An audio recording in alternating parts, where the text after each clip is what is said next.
నమస్తే, welcome to #you. నేను మీ Rajesh. So ఇప్పుడు కాంగ్రెస్ పార్టీ నరేంద్ర మోదీకి పెహల్గావ్ ఉగ్రదాడి తర్వాత ఆపరేషన్ సింధూర్కి ఏం చేసినా మేమంతా మద్దతు ఇస్తామంటూ కూడా కాంగ్రెస్ పార్టీ ప్రకటించింది. తర్వాత కొన్ని డిమాండ్స్ కూడా చేసింది, అది వేరే విషయం.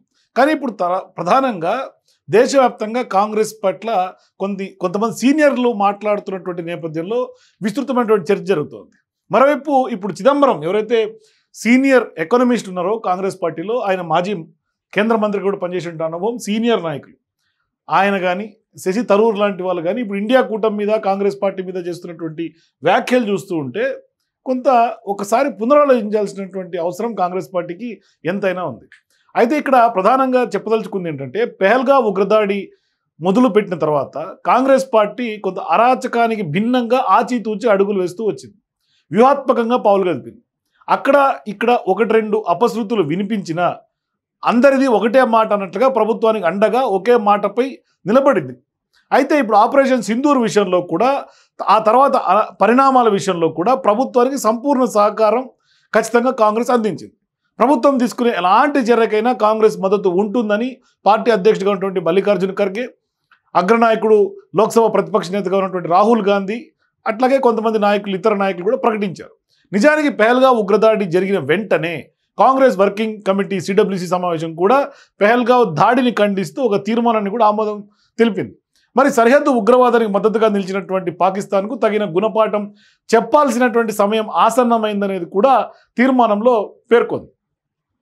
మరి అలాగే ప్రభుత్వం తీసుకునే ప్రతి చర్యకు కాంగ్రెస్ పార్టీ సంపూర్ణ మద్దతు ఉంటుందనేది కూడా తీర్మానంలో పేర్కొంది. సో ఇదంతా కూడా సిడబ్ల్యూసీ తీర్మానంలో మెన్షన్ చేసుకున్నారు. సో కేవలం తీర్మానం చేయడమే మాత్రమే కాదు, ఆచరణలో కూడా కొంత నిబద్ధత చూపింది కాంగ్రెస్. 26 మంది పర్యాటకులను పొట్టన పెట్టుకున్నటువంటి పెహల్గావ్ దాడి సంఘటనలో భద్రతా లోపాలు వంటి వైఫల్యాల విషయంలో ప్రభుత్వాన్ని నిలదీసే అవకాశం ఉన్నా కాంగ్రెస్ పార్టీ విఘ్నత చూపించిందని చెప్పుకోవాలి. అయితే మరి సమన్వయంతో వ్యవహరించింది కూడా. మరి ఇతర ప్రతిపక్ష పార్టీలు కూడా కాంగ్రెస్ పార్టీని అనుసరించాయి. అంతవరకు అంత బాగానే నడిచిపోయింది, బాగుంది కూడా. ఇక్కడెక్కడ రాజకీయం చేయడానికి స్కోప్ లేదు, రాజకీయం చేయాలని కూడా కాంగ్రెస్ పార్టీ అనుకోలేదు. అయితే ఎప్పుడైతే కాల్పుల విరమణ అంశం తెర మీదకి వచ్చిందో అక్కడి నుంచి కథ అడ్డం తిరిగింది. ముఖ్యంగా అమెరికా అధ్యక్షుడు డొనాల్డ్ ట్రంప్ అత్యుత్సాహంతో చేసినటువంటి ప్రలాపనలు కాంగ్రెస్ పార్టీకి ప్రభుత్వంపై విరుచుకుపడేందుకు కొంత అస్త్రాన్ని అందించినట్టుగా స్పష్టంగా చెప్పొచ్చు. ఇక అక్కడి నుంచి కథ మారింది. కాంగ్రెస్ గొంతు సవరించుకొని ప్రభుత్వాన్ని ప్రశ్నించడం ప్రారంభించింది. ఇండియా కూటమి పార్టీలు అదే దారిలోకి వచ్చేసాయి. కాల్పుల విరమణ ఒప్పందంలో అమెరికా పాత్ర ఏంటని నిలదీశాయి.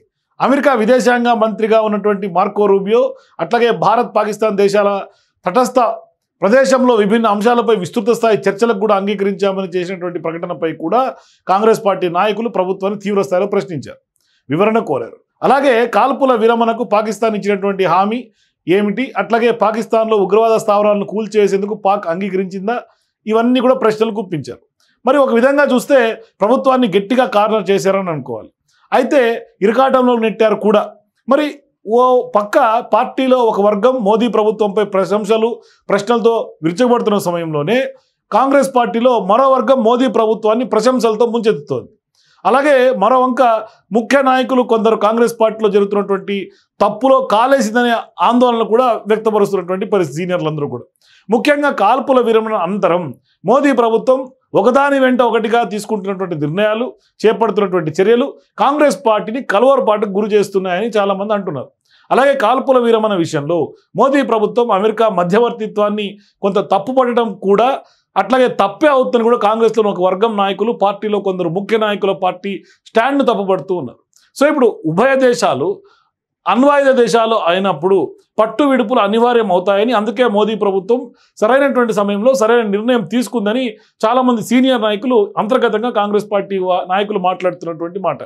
అలాగే ప్రధాని నరేంద్ర మోదీ తాజాగా మంగళవారం ఆపరేషన్ సింధూర్పై జాతిని ఉద్దేశించి చేసినటువంటి ప్రసంగం కూడా దాని ద్వారా పాక్ ప్రేరేపిత ఉగ్రవాదానికి ఆపరేషన్ సింధూర్ ద్వారా కొత్త లక్ష్మణ గీతను గీయడంతో పాటుగా ఆ వెంటనే బుధవారం అదంపూర్ సంబంధించి ఎయిర్ బేస్, ఏదైతే ఆయన ఎయిర్ ఫోర్స్ బేస్ ఉందో దాని సందర్శనకు వెళ్ళటం, దాని ద్వారా కొత్త సాధారణ స్థితికి కొంత అండర్లైన్ చేయటం జరిగింది. మరి మరోపక్క ప్రభుత్వం ఆపరేషన్ సింధూర్కు సంబంధించి ఉన్నత స్థాయి సైనిక అధికారాలు, వివిధ దేశాల సైనిక అధికారులు వివరించడం, బీజేపీ దేశవ్యాప్తంగా చేపట్టినటువంటి తిరంగా యాత్ర కూడా ఇప్పుడు తాజాగా మే 24న ముఖ్యమంత్రులు అందరూ కూడా పాల్గొని జాతీయ భద్రతా మండలి సమావేశం, ఆ వెంటనే మే 25న ఎన్డీఏ పాలిత రాష్ట్ర ముఖ్యమంత్రుల సమావేశం, ప్రధాని నరేంద్ర మోదీ అధ్యక్షతన ప్రత్యేక సమావేశం, ఇలా ఒకదాని వెంట కేంద్ర ప్రభుత్వం బీజేపీ చేపడుతున్నటువంటి కార్యక్రమాల ద్వారా ప్రధాని మోదీ దేశంలో రాజకీయంగా కొంత చర్చను చాకిచక్యంగా జాతీయవాదం వైపు తీసుకుపోతున్నారని కాంగ్రెస్ పార్టీ నాయకులు అనుమానిస్తూ ఉన్నారు, ఆందోళన కూడా చెందుతున్నారు. అయితే అలాగే ఆపరేషన్ సింధూర్, కాల్పుల విరామంలో అమెరికా పాత్ర తదితర అనేక అంశాలను కూడా చర్చించేందుకు అఖిలపక్ష సమావేశం, పార్లమెంట్ ప్రత్యేక సమావేశాలు ఏర్పాటు చేయాలని కూడా కాంగ్రెస్ పార్టీ చేస్తున్నటువంటి డిమాండ్లో కొంత హేతుబద్ధత ఉంది అనేది చాలామంది అంటున్నారు. మరి మోదీ వాక్ ధాటికి తట్టుకోవడం కొంత కష్టమవుతుంది కూడా అనేది కూడా ఒక విధంగా కాంగ్రెస్ డిమాండ్ బుమరాంగ్ అయ్యే ప్రమాదం ఉందని కూడా కాంగ్రెస్ పార్టీ సీనియర్ నాయకులు కొందరు అభిప్రాయపడుతూ ఉన్నారు. అయితే ఈ అన్నింటినీ మించి కాంగ్రెస్ పార్టీలో ఆపరేషన్ సింధూర్ విషయంలోనే కాదు, అందుకు సంబంధించినటువంటి ఏ ఒక్క విషయంలో కూడా ఏకాభిప్రాయం లేదు. మల్లికార్జున ఖర్గే మొదలుకొని శశి థరూర్ వరకు ఎవరికి తోచిన దారిలో వారు వ్యాఖ్యలు, విమర్శలు చేస్తున్నారు. దీంతో కాంగ్రెస్ పార్టీ మరోమారు తప్పులో కాలేసింది అనే అనుమానాలు పార్టీ వర్గాల్లోనే ఎక్కువ శాతం వ్యక్తమవుతున్నటువంటి పరిస్థితులు ఉన్నాయి. అయితే ఇదంతా ఒక ఎత్తు అయితే, ఇప్పుడు కాంగ్రెస్ పార్టీ వైపు సెల్ఫ్ ఇంట్రాస్పెక్టివ్ చేసుకోవటం ఒక ఎత్తు అయితే, ఇక నెక్స్ట్ ఇండియా కూటమి మీద కూడా కొంత చిదంబరం లాంటి సీనియర్ నాయకులు కొంత టార్గెట్ చేస్తున్నటువంటి పరిస్థితులు కనిపిస్తుంది. అంటే వాస్తవానికి ఇప్పుడు ఎన్డీఏ కూటమి కానీ, మోదీ గ్రాఫ్ కానీ కొంత దేశంలో జాతీయవాదం వైపు అడుగులు వేస్తున్నారు. వాళ్ళ గ్రాఫ్ కూడా హైక్గా ఉంది. ఎందుకు అంటే నరేంద్ర మోదీ అంటే ఒక నమ్మకం వచ్చేలాగా భారతీయులందరూ కూడా భావిస్తున్నారు. ఎందుకంటే ఆపరేషన్ సింధూర్ పేరిట ఉగ్రవాదుల్ని అంతమొందించడమే లక్ష్యంగా నరేంద్ర మోదీ చేసినటువంటి అడుగులు, తద్వారా అనేక చర్యలు గత వారం 10 రోజులుగా జరుగుతున్నటువంటి అంతర్జాతీయంగా పెరిగినటువంటి భారత్ ఖ్యాతి, మరోవైపు మన డిఫెన్స్ సిస్టమ్ ఏ విధంగా మనల్ని మనం రక్షించుకోగలిగాం, ఇవన్నీ చూసిన తర్వాత నరేంద్ర మోదీ మొదటి నుంచి తీసుకున్నటువంటి రఫేల్ కానీ ఇట్లాంటి అన్నిటి మీద కూడా కాంగ్రెస్ గతం నుంచి కూడా ఆరోపణలు చేస్తూ వచ్చింది. అంటే ఇది ఒక రఫేల్ స్కామ్గా కూడా ఎక్స్పోజ్ అయింది. కానీ అవే రఫేల్స్, అవే S-400 ఇవాళ అవి లేకపోతే భారత్ ఇంత స్వేచ్ఛగా, ఇంత స్వతంత్రంగా, ఇంత భద్రతగా మనం ఉండే పరిస్థితి లేదు అనేది ఇవాళ తాజా పెహల్గావ్ ఘటన తర్వాత, ఇప్పుడు ఆపరేషన్ సింధూర్ తర్వాత పాకిస్తాన్ కొంత దాడులు చేస్తున్నటువంటి క్రమంలో మనం వాటితోటే మనం భద్రతగా కొంత సేఫ్గా ఉన్నామని చెప్పాలి. సో ఇప్పుడు అధికార ఎన్డీఏ కూటమి గ్రాఫ్ పెరుగుతున్నటువంటి సందర్భంగా అధికార ఎన్డీఏ కూటమిని ఎదుర్కోవడమే లక్ష్యంగా ఏర్పడినటువంటి ఇండియా కూటమి ఏదైతే పార్లమెంట్ ఎన్నికల్లో పోరాడిందో, ఆ కూటమి యొక్క భవిష్యత్తు పటిష్టత పైన, ఆ కార్యాచరణ పైన కాంగ్రెస్ సీనియర్ నాయకులు, కేంద్ర మాజీ మంత్రిగా ఉన్నటువంటి చిదంబరం కూడా కీలక వ్యాఖ్యలు చేశారు. ఆయన కూటమిలో సమన్వయ లోపం స్పష్టంగా కనిపించింది అనేది ఆయన వాదన. అంతర్గత సమస్యలు ఉన్నాయని ఆయన చేసినటువంటి వ్యాఖ్యలు ఇప్పుడు జాతీయ రాజకీయాల్లో తీవ్రమైనటువంటి చర్చనీయాంశంగా మారుతోంది. మరి ఇండియా కూటమి ఇంత లుకలుకలు, ఇంత కోఆర్డినేషన్ గ్యాప్స్ ఉంటే మరి ఎన్డీఏని ఏ విధంగా ఢీకొంటుంది అనేది కొంత రాజకీయ వర్గాల్లో ఉన్నటువంటి చర్చ. ఎందుకంటే ఇండియా కూటమి ప్రస్తుత పరిస్థితిపై చిదంబరం మాట్లాడుతూ ఆయన తాజాగా ఒక బుక్ రిలీజ్ ఫంక్షన్లో మాట్లాడాడు. కూటమి అతలా కుతలం అవుతున్నట్లుగా, దారులు విడిపోతున్నట్లుగా, కలిసి పనిచేయనట్లుగా స్పష్టంగా చెప్పారు. అయితే దీన్ని సరిదిద్దడానికి ఇంకా సమయం ఉంది, ఎన్నికలు లేవు కాబట్టి ఇంకా సమయం ఉంది. మరి బలోపేతం చేసుకోవాల్సినటువంటి ఆవశ్యకత ఏంటనేది కూడా ఆయన వివరించారు. మరి కూటమిలోని ఉన్నటువంటి భాగస్వామ్య పక్షాల మధ్య సరైనటువంటి సమన్వయం లేకపోవటం, కీలకమైనటువంటి సమావేశాలు కూడా ఎన్డీఏ తరహాలో జరగకపోవటం, పార్టీలో ఆ కూటమి ఏదైతే ఉందో దాంట్లో యూనిటీ లేదు అనేది ఖచ్చితంగా ఆందోళన వ్యక్తం చేసినటువంటి పరిస్థితి చిదంబరంది. మరి ఎన్డీఏ కూటమి ముఖ్యమంత్రులు తరచూ సమావేశమవుతూ వ్యూహరచన చేస్తున్నటువంటి తీరును ప్రస్తావిస్తూ ఇండియా కూటమిలో ఇలాంటి ప్రయత్నాలు కొరవడుతున్నాయనేది చిదంబరం పరోక్షంగా సూచించారు. ఎన్డీఏకు వ్యతిరేకంగా పటిష్టమైనటువంటి వ్యూహాలతో ముందుకు సాగాలంటే ఖచ్చితంగా కూటమిలో ఉన్నటువంటి అన్ని పక్షాల మద్దతు, కలిసికట్టుగా చర్చలు జరపాల్సినటువంటి అవసరం ఉందనేది ఇవాళ ఆయన ఇండియా కూటమి పార్టీలకు డిమాండ్ చేస్తున్నటువంటి పరిస్థితి. మరి జాతీయ స్థాయిలో ఒక సమావేశం ఏర్పాటు చేసి ఉమ్మడి కార్యాచరణ అంటే కలిసి ముందుకెళ్ళేలాంటి ఒక కార్యాచరణ ఖచ్చితంగా ఉండాల్సిందే అనేది ఇవాళ చిదంబరం వ్యాఖ్యలు.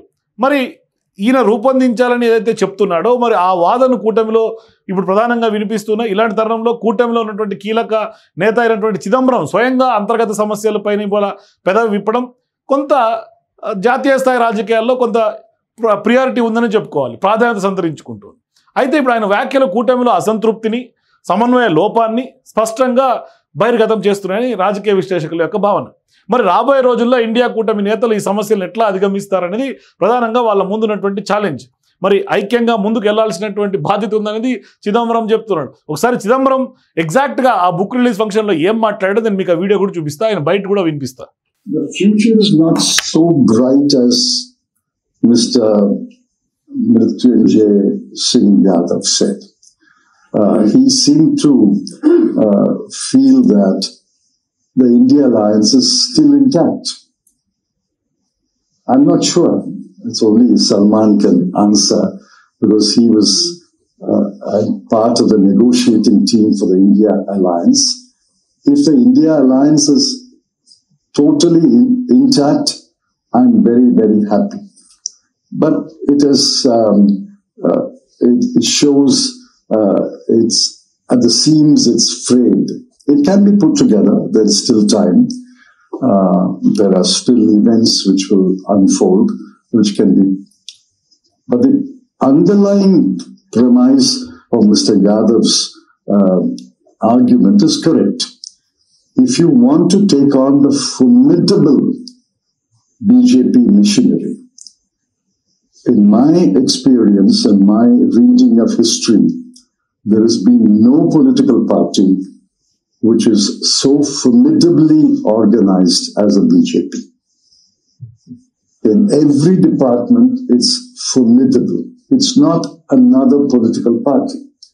It's a machine behind which it's a machine, and the two machines control all the machinery of India. From the Election Commission of India to the lowest police station in India, they are able to control and or sometimes capture these institutions. It's a formidable machinery. So ఇట్లా చిదంబరం స్పష్టంగా చెప్తున్నాడు. ఆయన BJP అంటే ఇప్పట్లో బీజేపీని ఢీకొనే party లేదు. వాళ్ళందరూ కూడా ఎన్డీఏ కూటమి అంతా తరచూ సమావేశాలు ఇంటాక్ట్గా ఉన్నారు. కానీ ఇండియా కూటమి ఇంటాక్ట్లో ఉందా లేదా అనేది కొంత అనుమానంగా ఉందని ఆయన అనుమానాలు వ్యక్తం చేశాడు. కానీ సమయం ఉంది, ఖచ్చితంగా మేము రివోక్ అవుతాం, రిస్టోర్ అవుతామని చెప్తూనే బీజేపీ పూర్తి స్థాయిలో ఇవాళ గ్రౌండ్ లెవెల్ పోలీస్ స్టేషన్ నుంచి ఎలక్షన్ కమిషన్ దాకా కొంత అంటే 2 మిషనరీస్ మొత్తం ఇండియాలో ఉన్నటువంటి అన్ని మిషనరీస్ని ఆపరేట్ చేస్తుంది అనేది చిదంబరం యొక్క ఉద్దేశం. ఇట్లని చెప్పేసి ఇండియా కూటమి ఖచ్చితంగా బలంగా లేదు అంటే బీజేపీ బలాన్ని ఒప్పుకున్నాడు. కానీ ఇండియా కూటమిలో అయితే మాత్రం కోఆర్డినేషన్ గ్యాప్స్ ఉన్నాయని, అట్లాగే కొంత ఇబ్బందికరమైనటువంటి వాతావరణం ఉందనేది ఆయన ఖచ్చితంగా చెప్తున్నారు. ఖచ్చితంగా టైం ఉంది కాబట్టి మళ్ళీ మీటింగ్లు సమావేశాలు నిర్వహిస్తామని కూడా ఆయన చెప్తున్నాడు. కానీ ఇక్కడ సల్మాన్ ఖుర్షీద్కి సంబంధించి, అట్లాగే మృత్యుంజయ్ సింగ్ యాదవ్ రాసినటువంటి పుస్తకాలకు సంబంధించినటువంటి ఆవిష్కరణ వేడుకలో ఈయన మాట్లాడినటువంటి పరిస్థితి. కానీ భారత్ కూటమి యొక్క ఐక్యతను మాత్రం ఆయన అనుమానిస్తున్నారు. ఇట్లాంటి సందర్భాల్లో ఖచ్చితంగా మరి చిదంబరం వ్యాఖ్యల తర్వాత అయినా ఇండియా కూటమి కొంత తన తప్పులు తెలుసుకొని అందరూ కలిసికట్టుగా ముందుకు వెళ్ళి నరేంద్ర మోదీని కొంత ధీటుగా ఢీకొంటారా, లేదంటే కనుక ఇప్పుడు శశి థరూర్ నరేంద్ర మోదీని కొంత ప్రశంసలు కురిపించినటువంటి నేపథ్యంలో ఆయన మీద కొంత అధిష్టానం సీరియస్గా ఉంది అని కూడా తెలుస్తుంది. అంటే వాళ్ళ మీద సీరియస్ అవటం కంటే కూడా మనం ఏ విధంగా ముందుకెళ్ళాలనేది కూడా కొంత అధిష్టానం ఆ దిశగా దిద్దుబాటు చర్యలు తీసుకుంటే ఖచ్చితంగా కొంత ముందుకు వెళ్ళే బాగుంటుంది, కొంత భవిష్యత్తు కూడా ఉంటుంది. అందుకనే ఇప్పుడు మన జరిగినటువంటి ఆపరేషన్ సింధూర్ వరకు అంటే దానికి కాంగ్రెస్ పార్టీ ఐక్యంగా దేశంతో పాటుగా యునైట్గా ఉండటాన్ని కూడా చాలామంది వాళ్ళ కాంగ్రెస్ పార్టీ స్టాండ్ను స్వాగతిస్తున్నారు, పొగుడుతున్నారు కూడా. అంటే ఉగ్రవాదాన్ని అణచివేసే క్రమంలో నరేంద్ర మోదీ కేంద్ర ప్రభుత్వం తీసుకున్నటువంటి నిర్ణయానికి సమిష్టిగా దేశం అంతా వాయిస్ రైజ్ చేయటం, ఆ వాయిస్తో కొంత కాంగ్రెస్ పార్టీ కూడా కొంత ముందుకు అడుగులు వేయడానికి కూడా ప్రశంసిస్తున్నారు. దాంతో పాటుగా చిన్న తప్పిదాలు కూడా జరగకుండా ఖచ్చితంగా చూసుకోవాల్సినటువంటి బాధ్యత ఉంది. అప్పుడే ఇండియా కూటమైనా కాంగ్రెస్ పార్టీ అయినా బీజేపీని రైట్గా ఎదుర్కోగలదు. లేదంటే మాత్రం మరింత డ్యామేజ్ జరిగే అవకాశాలు స్పష్టంగా ఉంటాయి. ఎందుకంటే బలంగా ఉంది బీజేపీ అనేది చిదంబరం లాంటి సీనియర్లు ఒప్పుకుంటున్నటువంటి నేపథ్యంలో కొంత ఆచితూచి అడుగులు వేయాల్సినటువంటి అవసరం ఎంతైనా ఉంటుంది. సో మీరు కూడా చిదంబరం వ్యాఖ్యల తర్వాత కాంగ్రెస్ పార్టీ సెల్ఫ్ ఇంట్రాస్పెక్టివ్గా కొంత ఆలోచన చేయాల్సినటువంటి అవసరం ఎంతవరకు ఉంది? ఖచ్చితంగా కాంగ్రెస్ పార్టీ పునరాలోచించాల్సినటువంటి అవసరం ఉందా? మీ అభిప్రాయాల కింద నా కామెంట్స్ తెలియజేయండి. For more videos please watch #.